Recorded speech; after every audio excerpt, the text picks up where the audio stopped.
हम सब अपनी रोजमर्रा की जिंदगी में बहुत से काम करते हैं, जिनमें से कुछ काम हम सही करते हैं तो कुछ गलत होते हैं, लेकिन हमें उनके बारे में पता ही नहीं चलता। ज्यादा से ज्यादा टूथपेस्ट इस्तेमाल करना और खाने के बाद तुरंत पानी पी लेना, कानों को कॉटन स्वैब और क्यू टिप से साफ करना और तो और फेस को जोर जोर से रगड़ के साफ करना, ये सभी चीजें गलत और हानिकारक होती हैं। ऐसी ही बहुत सी कॉमन मिस्टेक्स के बारे में आज हम इस वीडियो में बात करेंगे, तो जानने के लिए वीडियो के एंड तक बने रहिएगा। तो चलिए शुरू करते हैं। Mistake number 10, sleeping just after having food. दोस्तों, आप में से बहुत से लोग खाना खाने के तुरंत बाद लेट जाते हैं और सो जाते हैं। आज के वक्त में लोगों को जितना सोने के लिए कहा जाए उनके लिए उतना भी कम होता है। लेकिन क्या आप जानते हैं, खाना खाने के तुरंत बाद सोने से आपकी बॉडी पर बहुत बुरा असर पड़ता है। दरअसल जब आप खाना खाने के तुरंत बाद सोते हैं तो इससे खाना पेट में जाने के बजाय फूड पाइप में ही रह जाता है, जिस वजह से खाना डाइजेस्ट नहीं हो पाता है और कैलोरीज बर्न होने की जगह बॉडी में फैट बनने लगता है। इसके अलावा चेस्ट में जलन, हार्ट बर्न, पेट में दर्द और सोने में भी परेशानी होने लगती है। और जब आप ठीक से सो नहीं पाते हैं तो आप पूरा दिन कमजोर और आलस महसूस करते हैं। इसीलिए आइडियली आप लोगों को सोने के लगभग 2 घंटे पहले ही खाना खा लेना चाहिए।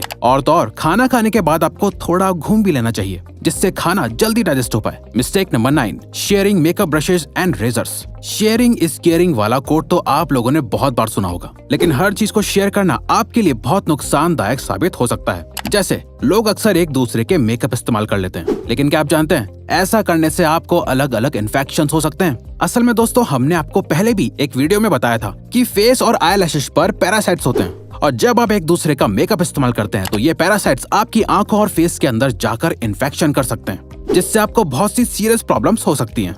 वहीं दूसरी तरफ बॉयज एक दूसरे का रेजर इस्तेमाल कर लेते हैं, लेकिन क्या आप जानते हैं फेशियल हेयर और बियर्ड के अंदर भी डेड सेल्स और बैक्टीरिया होते हैं, जो यूज्ड रेजर को इस्तेमाल करने से सीरियस इन्फेक्शन कर सकते हैं। आपको जानकर हैरानी होगी कि ऐसे बहुत से केसेस हैं जहां पर एक दूसरे का रेजर इस्तेमाल करने से लोगों को एड्स जैसी सीरियस बीमारी तक हो चुकी है। Mistake number 8, not cleaning the daily usable stuff. हम सभी अपनी डेली लाइफ में बहुत सारी चीजों का इस्तेमाल करते हैं, जैसे mobile phone, TV remote, switches, bedsheets and pillows, लेकिन इन सभी चीजों को बहुत रेयरली ही साफ करते हैं। क्या आप जानते हैं इन छोटी छोटी चीजों को रोज साफ करने से आप बहुत सी बड़ी बीमारियों से बच सकते हैं। असल में दोस्तों, मोबाइल फोन, स्विचेस और रिमोट्स जैसी चीजों पर बहुत से माइक्रो बैक्टीरिया होते हैं, जो आपके टच करने से आपकी बॉडी के अंदर एंटर कर जाते हैं। और इसके अलावा आपकी बेडशीट पर भी बहुत सारे डेड सेल्स और डस्ट होती है, जिससे आपके इम्यून सिस्टम पर बहुत बुरा असर पड़ता है और आप जल्दी जल्दी बीमार पड़ने लग जाते हैं। इसीलिए आपको अपनी डेली यूज करने वाली चीजों को हमेशा साफ और सैनिटाइज रखना चाहिए। Mistake number 7, covering your mouth with your hand while sneezing and coughing.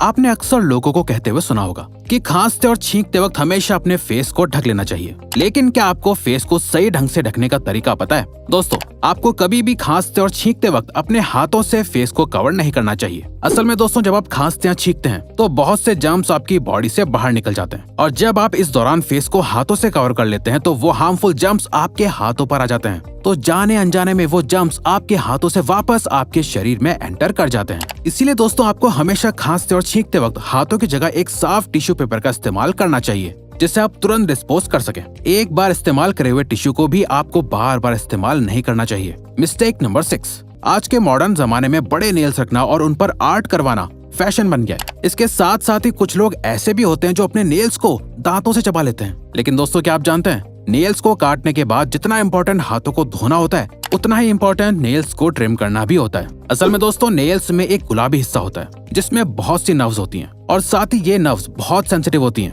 और जब ये नर्व किसी हार्ड सरफेस के टच में आती हैं तो बहुत ज्यादा पेन और ब्लीडिंग हो सकती है। इसीलिए नेल्स को काटने के बाद ट्रिम करना बहुत इंपॉर्टेंट होता है। तो दोस्तों, अगली बार अपने नेल्स को काटने के बाद ट्रिम करना ना भूलें। Mistake number 5, drinking water just after having food. आजकल लोग खाना कम खाते हैं और पानी ज्यादा पीते हैं, लेकिन क्या आपको पता है ऐसा करना आपके इम्यून और डाइजेस्टिव सिस्टम के लिए बहुत खतरनाक हो सकता है। चलिए हम आपको बताते हैं। असल में खाना खाने के तुरंत बाद पानी पीने से डाइजेस्टिव सिस्टम पर बहुत बुरा असर पड़ता है। दरअसल जब आप खाना खाते हैं तो उसके तुरंत बाद ही आपके पेट में हाइड्रोक्लोराइड एसिड और इसके ही जैसे दूसरे एसिड्स बनने लगते हैं, जो फूड को डाइजेस्ट करने में मदद करते हैं। और जब आप इस दौरान पानी पी लेते हैं तो इन एसिड्स में पानी मिल जाता है, जिससे एसिड्स की इंटेंसिटी कम हो जाती है और खाना पूरी तरह से डाइजेस्ट नहीं हो पाता है, जिससे अल्टीमेटली पूरा डाइजेस्टिव सिस्टम बिगड़ जाता है। इसीलिए आपको खाना खाने के बाद पानी नहीं पीना चाहिए, लेकिन अगर आप चाहें तो खाना खाने के बाद 1 या 2 घूंट पानी पी सकते हैं, पर उससे ज्यादा पानी खतरनाक हो सकता है। Mistake number 4, 4. Neglecting intimate hygiene. बात जब पर्सनल और इंटीमेट हाइजीन की आती है तो मेल और फीमेल दोनों ही इसे इतनी इम्पोर्टेंस नहीं देते हैं जितनी वो अपने बाकी बॉडी पार्ट्स को देते हैं। दोस्तों, बॉडी के बाकी हिस्सों की तरह आप लोगों को अपने इंटीमेट एरिया को भी रेगुलरली क्लीन और ग्रूम करना चाहिए, लेकिन इसके साथ साथ आपको ये भी ध्यान रखना चाहिए कि आप इसके लिए सही प्रोडक्ट्स को ही इस्तेमाल करें। असल में नॉर्मल सोप्स में बहुत से हार्श केमिकल्स होते हैं जो आपके इंटीमेट एरिया में इरिटेशन और इन्फेक्शन कर सकते हैं और नेचुरल बैक्टीरियल बैलेंस को डिस्टर्ब कर सकते हैं। इसीलिए आपको इंटीमेट एरिया के लिए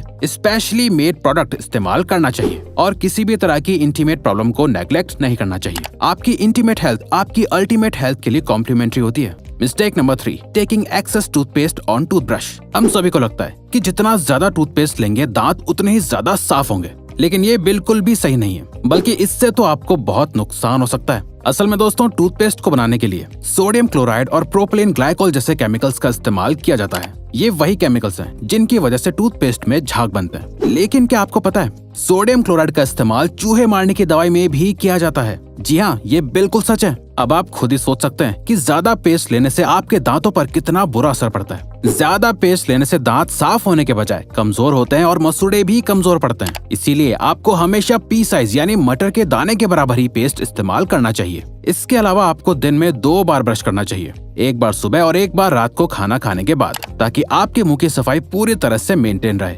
mistake number 2, using cotton swabs Q tips to clean the inside of your ears. कान को साफ करने के लिए कॉटन स्वॉप्स और क्यू टिप्स जैसे टूल्स का इस्तेमाल बहुत आम सी बात है, लेकिन क्या आपको पता है इन चीजों का इस्तेमाल आपके कान के लिए बहुत खतरनाक साबित हो सकता है। कान हमारे 5 सेंस ऑर्गन्स में से एक ऑर्गन होता है जो बॉडी का बहुत ही नाजुक हिस्सा होता है। दरअसल दोस्तों, कान की इनर कैविटी बहुत ही नाजुक होती है जो कॉटन स्वॉप्स और क्यू टिप्स जैसी शार्प चीजों से डैमेज हो सकती है। इसके अलावा क्यू टिप्स असल में वैक्स को कान के अंदर और ज्यादा पुश कर देती है, जिससे अल्टीमेटली ईयर ड्रम के डैमेज होने के चांसेस बढ़ जाते हैं और आप अपनी सुनने की शक्ति खो सकते हैं। इसीलिए अगर आप अपने कान को साफ करना भी चाहते हैं तो इन टूल से आपको सिर्फ अपने कान के आउटर हिस्से को साफ करना चाहिए। कान के अंदर की डीप सफाई तो आपको किसी प्रोफेशनल डॉक्टर से ही करवानी चाहिए, या फिर अगर आप खुद भी अपना कान साफ करना चाहते हैं तो इससे पहले कान साफ करने के सारे इंस्ट्रक्शन समझ लें ताकि आपको कोई नुकसान न पहुंचे। Mistake number 1, cleaning face in the wrong way. दोस्तों, हर काम को करने का एक तरीका होता है, चाहे वो अच्छी राइटिंग करना हो या फिर अपने चेहरे को साफ करना ही क्यों ना हो। तो दोस्तों, क्या आपको चेहरा साफ करने का सही तरीका पता है? चलिए हम आपको बताते हैं। आपको कभी भी अपने फेस को जोर से रगड़कर साफ नहीं करना चाहिए। फेस की स्किन बॉडी की स्किन से ज्यादा सेंसिटिव और पतली होती है, और जब आप इस सेंसिटिव स्किन को रगड़ते हैं तो इससे स्किन के फटने और सेल्स के मरने के चांसेस बढ़ जाते हैं, जिसका रिजल्ट डल और रफ स्किन होती है। इसीलिए आपको हमेशा अपनी स्किन को सही से डैब डैब करके साफ करना चाहिए। ऐसे करने से स्किन पर रैशेज नहीं होते हैं और ना ही रिंकल्स पड़ते हैं। दोस्तों, इन छोटी छोटी चीजों को ध्यान में रखकर आप भी अपने फेस को बेहतर बना सकते हैं। आई होप आपको वीडियो अच्छी और यूजफुल लगी होगी। तो दोस्तों, अब अगर आपको ये वीडियो अच्छी लगी और आप आगे भी ऐसी ही अमेजिंग वीडियोस देखना चाहते हैं तो प्लीज हमारे चैनल को सब्सक्राइब करके ऑल नोटिफिकेशन बेल को ऑन कर दो, ताकि हमारी फ्यूचर वीडियोस का नोटिफिकेशन सबसे पहले आपके पास आए। So till then, keep learning, keep growing.